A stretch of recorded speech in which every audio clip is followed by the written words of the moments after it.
about Twitter's latest CEO, okay, which is Linda Yaccarino. Okay, for people who are really already in the news, in the trends of it all, in Twitter talking about this whole entire thing, I'm pretty sure that you are either going to be very, very supportive of her being the CEO or very, very against her being the CEO of Twitter. And of course, if you are like me, who we don't really care, okay, we're not really in the dirt reading every single article there is, so we are kind of in the middle, okay. But today I want to just explain the left and the right of why people actually think that she'll be a good CEO or a cancer to the whole entire company. Okay, so let's talk about the good part of it all. Okay, some people are saying that Linda Yaccarino is also someone that's really, really good at advertising because previously she actually worked in the advertising side of things. One would actually say that she's towards the old-fashioned style of advertising, which is why it was a very, very weird hire for Elon Musk. Because Elon Musk is someone who likes to hire disruptive more than disrupted. Okay, for example, if you want to hire someone for Tesla, he's going to hire someone from Apple, someone from Microsoft or Google, instead of hiring someone from Toyota, from Ford, or from GM. Okay, because he wants someone that's going to be disrupting the whole entire industry rather than hiring someone who are already in the disrupted industry. So, it's kind of like a weird play for Elon Musk to kind of hire from the old-fashioned advertising side, because it kind of makes no sense for him to actually do so, especially with the whole entire debacle of what he actually did last year when he bought over Twitter, and then he brought the sink in, and then he said, let this sink in, you guys might get fired. He was making advertisers worried, he was making interns worried, he was making staff worried. Basically, layoff was at its maximum, and it was kind of doomsday for people who are basically in Twitter, or working with Twitter, or working with Twitter, whatever it is, okay? You're working for, working with, working at, whatever it is, your Twitter was a hot potato that no one wanted to hold back then.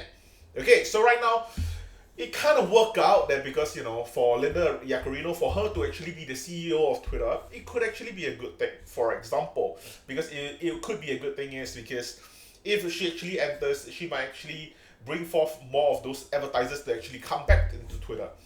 According to Elon Musk, a huge percentage of advertisers are already back to Twitter, but there's still this very, very stubborn few advertisers that refuse to come back to Twitter. Okay, so hopefully with Linda Yaccarino, she can actually help to bring back those advertisers. That's a good part of it. Now, the bad side of it, okay, is that because whatever Elon Musk actually started to do, okay, if you actually look from the starting point of why he actually wanted to buy Twitter to begin with, was actually for more than just an investing reason. If you actually look at it, I think back then, I even have this whole entire thing documented on my YouTube channel. Basically, when Elon Musk bought over, I think 9% or something along those lines, like 9.2%, 9.5%, I forgot about that. But about 9%, just let a little bit under 10% worth of Twitter stocks before it went private, of course. And then, a lot of people were reporting about it, saying that, Elon Musk used Morgan Stanley, I believe, to buy over 9% worth of Twitter stock because he wanted to get into the shareholder list. After a while, he kind of talked a little bit about it. He was flirting with the idea of actually buying over the whole entire company. Came out to be true, and then he just bought over the whole entire company afterwards, and then Twitter just basically went private. Of course, this whole entire thing actually happened in about 5 to 6 years, where Elon Musk was actually told to pay a $1 billion fine if he were not to go ahead with the entire acquisition of Twitter. And then Elon Musk actually wanted to drop out of the deal, kind of was in between things and here and there, and then afterwards he basically bought over Twitter for $44 billion. So yeah, now we're in the present day. Okay, we have to talk about the reason why Elon Musk actually went out to actually buy Twitter. Personally, I'm pretty sure that it was quite evident that he bought Twitter to protect the whole entire concept of freedom of speech. I think he talked about this a lot, and personally, I think that Linda Yaccarino does not really further the cause itself, where we're talking about freedom of speech. I don't think Linda Yaccarino actually bring that much to the table for that, which is why when you're talking about it from the other point of view, people thinking that Linda Yaccarino would be a bad CEO is because of this whole entire thing. Because this doesn't really fit the narrative that Elon has been actually feeding to the audience itself. For us, the audience as a whole, okay, we were actually expecting, um, we are expecting Elon Musk to kind of hire someone that's like completely off the left field. We were expecting someone to be like completely as crazy, to say the least, to be like, Mr. Beast, or it could be something like a YouTuber that actually becomes a CEO. That was what we were actually thinking about. That was how we actually foresee that to happen. Even Lex Freeman also said that he wouldn't mind being the CEO of Twitter as well at some point of time. So that's why a lot of people don't really like the idea of Linda Yaccarino being the CEO of Twitter. Because when you actually bring advertising into play, I do think that there's going to be a level of concern coming from the people who are actually partially shareholders of Twitter as well. Because even though Elon Musk do own 100% of Twitter at the moment, he still needs to sell a bit of the share, in a sense, like those voting rights, even debts. Are all to all those individual people, individual companies, to the banks and such. And all those people would also be kind of stressing Elon Musk and be like, hey, we're not actually making a lot of money, and we need advertisers to come back. You better do something about this. Otherwise, we will need to make you either liquidate more of Tesla to ensure that we have more of a leverage. Otherwise, this would not be going down a proper path, that sort of thing. So I do think that there is most likely going to be external pressure. That's why Elon Musk had to hire a CEO. I'm assuming, of course, I'm not sure. But a lot of people are also saying that, this is a good thing, of course, because if Elon Musk were to stop being the CEO of Twitter, it also means that he can be a fully 100% owner of Tesla and SpaceX. And what that actually means is that, if you're actually going to be 100% owner of, or 100% CEO of Tesla, it means that you're going to be putting all your effort, all your attention into Tesla and ensuring that Tesla become one of the best companies in the world, which it already is.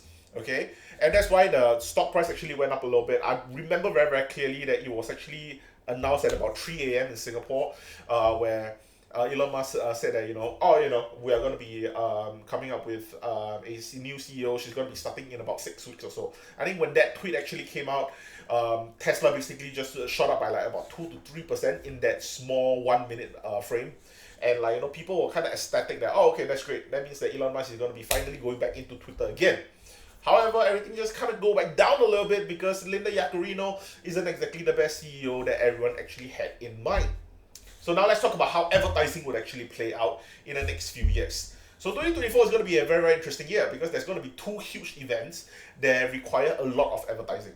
There's going to be the presidential election and there's going to be Olympics. I'm pretty sure that for Olympics, you already know what's going to happen, okay? It's going to be sports drinks. It's going to be, sports where you're going to have your Under Armour, your Lululemons. All of them are going to be advertising like crazy because they want to ensure that the Olympic players are going to be decked out in their own in their sports attire and things like that. You're going to see all those different sports out there, and that's going to be bringing in a lot of advertising money. And that's why I think 2024 would be quite interesting for us to actually look at your Google. It'll be interesting to look at even your social medias, looking at your meta platforms, looking at your Snapchat. All those are going to be quite interesting for us to actually look at because advertising play, you know what I'm saying? But then we have to talk about presidential election because presidential election is starting to become very, very iffy. Across the years, especially I think after I would like to say 2016, was it? Or was it 2016. Yeah, 2016 was the one. Was it? I might be wrong. I might be talking about 2014 actually. I'm not very sure. But the one before Trump, okay, for that election, technology didn't really play that big of a part. Okay, of course there was still going to be a lot of advertising involved. However, in that kind of advertising, you're advertising to people who are non-voters. Okay, but this year, well, it's not even this year. In the previous year, where Trump versus Biden, that year alone, in the previous term itself, it has already kind of have a huge shift. Okay, the huge paradigm shift actually came in because all those voters or people who are allowed to vote are all on the internet already. Okay? And if they're already on the internet, it means that you don't really need to advertise as hard on newspapers, on radio stations, and things like that. You need to advertise more heavily on the internet. You have to advertise heavily on Google. You have to advertise heavily on Facebook. And of course, that's where you bring forth fake news. Okay, of course, that's going to be how campaign smearing of the other party is going to happen. Okay, for example, the Republican Party is going to be smearing the the Democratic Party. The Democratic Party is going to do the same to the GOPs, and then that's how a lot of advertising money actually come into it. Okay, which is why these two events are going to be huge advertising money, and I think that's also mainly, I guess, a huge contributor of why Elon Musk want to bring in someone from the advertising world itself. But as of right now, I'm still a little bit confused of why Elon Musk would do something like this, because it doesn't really sound like what Elon Musk would do. I was really, really expecting Elon Musk to really bring in one of the big YouTubers, be it Mr. Beast, be it Lex Freeman, because I think that he wants to beat. If you want to beat out all those people in the advertising space, I would imagine that he wants to go towards even more disruptive than YouTube. And who is better to disrupt YouTube than the creators of YouTube? The creators inside of YouTube knows how to get out of the bubble, because they want to get out of the bubble. They are basically being stuck in it because they are really the best of the best, which is why I think that Mr. Beast was actually one of the best candidates to a certain extent. But yeah, I'm not sure how that would actually go, because of course, if Mr. Beast were to actually become the CEO of Twitter, then he's not going to be making as much video, and that's not really what he wants to do and things like that. But yeah, I mean, like, personally, I'm not really a big fan of Linda Yaccarino as the CEO. Personally, my own opinion, of course. But we hope to see something change in Twitter. But of course, again, like I said, whatever happened to Twitter is not going to be really that huge of an impact, because right now we are expecting Twitter to really stand on its own as it is. Because if Twitter needs more funds from Elon Musk again, then it would only then will it really affect Tesla to a certain extent due to the share price, because that means that Elon Musk need to sell off more Tesla shares for him to actually get money to fund Twitter. That's kind of how we actually see it. But if that doesn't really happen, then it doesn't really matter at all, because that means that Twitter is going to stand on its own, and you don't really have to care about Tesla unless you are someone that's somehow invested into Twitter one way or the other. Then of course, hey man, kudos to you. Then that means that whatever happened to Twitter would really affect you. But otherwise, I think that whatever happened to Twitter, chances are it's not going to be really affecting Tesla. Okay, so if you are a shareholder in Tesla, I don't think you should need to be too worried. Don't be too panicky about it. But of course, again, like I said in my previous video, I was shorting Tesla. Right now, I currently still have another 30 more shares short of Tesla. That is basically completely in the money. I can sell it for any price that I want, and I'll still be in the profit. So I'm really, really happy about that. I'm just looking to see if the price was to go down a little bit more before I actually cover those shorts. But yeah, anyway, that's kind of just a little bit of a mini update on my Tesla shorts. But anyway, that's all I have for this video. Thank you so much for watching, and I'll see you guys in the next one. Bye bye.